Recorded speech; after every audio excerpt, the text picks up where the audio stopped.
ముఖ్యమంత్రి రేవంత్ రెడ్డి ఆంధ్రప్రదేశ్ రావడానికి రంగం సిద్ధం చేసేసుకున్నాడు. నేరుగా బిగ్ డిబేట్ విత్ ఆర్కేలో రాధాకృష్ణ గారితో ఆంధ్రప్రదేశ్లో తన అడుగు పెట్టబోయేటువంటి అంశం గురించి, జగన్మోహన్ రెడ్డి దోల తీర్చేటువంటి అంశం గురించి స్పష్టంగా చెప్పాడు. అసలు ఇంతకీ రేవంత్ రెడ్డి గారు ఏమన్నారు, మరి ఇప్పుడు జగన్మోహన్ రెడ్డి ఏం చెయ్యబోతున్నాడు అనేటువంటిది ఈ వీడియోలో వివరించబోయే ముందుగా ఇప్పటివరకు మన ఛానల్ సబ్స్క్రైబ్ చేయని వాళ్ళు ఖచ్చితంగా సబ్స్క్రైబ్ చేయండి, మరో 10 మందితో చేయించండి. ఇక విషయానికి వస్తే మన జగన్మోహన్ రెడ్డి తొత్తర గురించి మనందరికీ తెలుసు. గత ఎన్నికల్లో తన విజయం కోసం పాటుపడినటువంటి సహకరించినటువంటి కేసీఆర్కి మళ్ళీ రిటర్న్ గిఫ్ట్ ఇద్దామనేటువంటి ఉద్దేశంతో ఇతను నాగార్జున సాగర్లో తొత్తర వ్యవహారాలు పెట్టుకోవటం ఎలక్షన్ పోలింగ్ రోజు అది బొమరాంగ్ అయింది అనుకోండి. అదేవిధంగా వైసీపీ నాయకుల్ని పంపించి కేసీఆర్ కోసం ప్రచారాలు చేపించినటువంటి అన్నీ చేశాడు.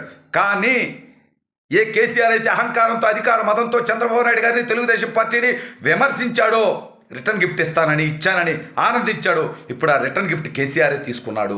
చంద్రబాబు నాయుడు గారి అరెస్ట్ తర్వాత అహంకారంతో అధికార మతంతో ఏ కేటీఆర్ అయితే మాట్లాడాడో, అతని అధికార మతం అహంకారం రెండు దిగే విధంగా తెలంగాణ ప్రజానీకం తీర్పు ఇవ్వడం జరిగింది. అయితే రేవంత్ రెడ్డిని అయితే కనీసం ముఖ్యమంత్రిగా కాదు కదా, కనీసం నాయకుడిగా కూడా మేము గుర్తించమనేటువంటి అహంకారం అధికార మతం ప్రదర్శించారో, ఇటు కేసీఆర్ అటు జగన్మోహన్ రెడ్డి ఇద్దరి తుత్తర తీరుస్తూ కాంగ్రెస్ పార్టీని అధికారంలోకి తీసుకొచ్చి అదేవిధంగా తాను ముఖ్యమంత్రి స్థానంలో కూర్చున్నాడు రేవంత్ రెడ్డి. దీన్ని సహించలేక భరించలేక సాటి తెలుగు రాష్ట్ర ముఖ్యమంత్రిగా ఉండి కూడా కనీసం అతనికి కంగ్రాచ్యులేషన్స్ చెప్పనటువంటి దౌర్భాగ్యమైనటువంటి విలువలు లేనటువంటి ముఖ్యమంత్రిగా జగన్మోహన్ రెడ్డి ఉండడం ఆంధ్ర రాష్ట్ర ప్రజలు సిగ్గుతో తలదించుకోవాల్సినటువంటి పరిస్థితి ఏర్పరిచాడు ఈ జగన్మోహన్ రెడ్డి. అయితే నేను ఆంధ్రాకు వస్తా, జగన్మోహన్ రెడ్డి తొత్తర తీరుస్తా అంటూ నేరుగా రేవంత్ రెడ్డి ప్రకటించేశాడు.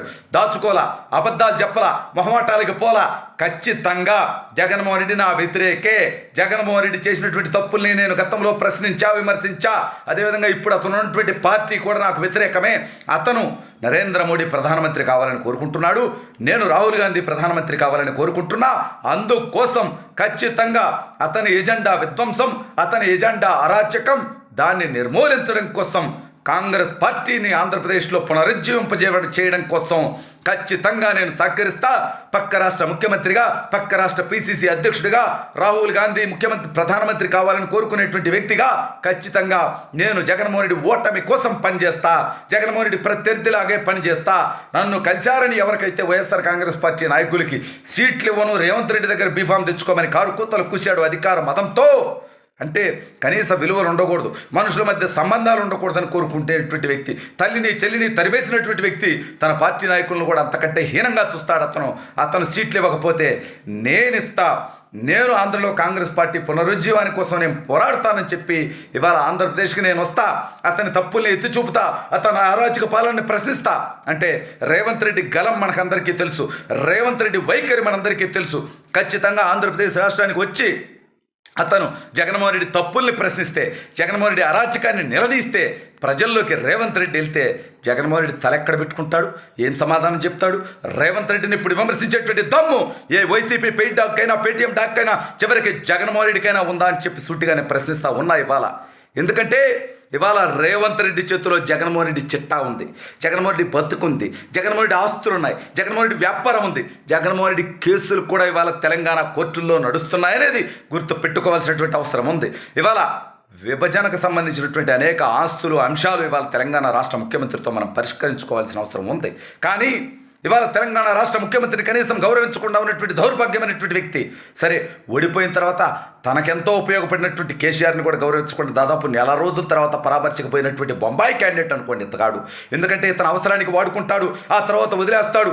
ఇవాళ ఇతను అవసరానికి ఉపయోగపడుతున్న ఐఏఎస్లు, ఐపీఎస్లు, మంత్రులు, శాసనసభ్యులు, పారిశ్రామికవేత్తలు, వైసీపీ నాయకులు ప్రతి ఒక్కరూ గుర్తుపెట్టుకోవాల్సింది ఏంటంటే మీ బతుకులు రేపేమవుతాయి. అతను విదేశాలకు పారిపోతాడు, లక్షల కోట్లు సంపాదించుకున్నాడు, మీరు ఆంధ్రప్రదేశ్లో ఉండాలి, మీరు చేసినటువంటి తప్పులకు మీరు చట్టపరంగా మీరు శిక్షించబడతారనేది గుర్తుపెట్టుకోవాల్సినటువంటి అవసరం ఉంది.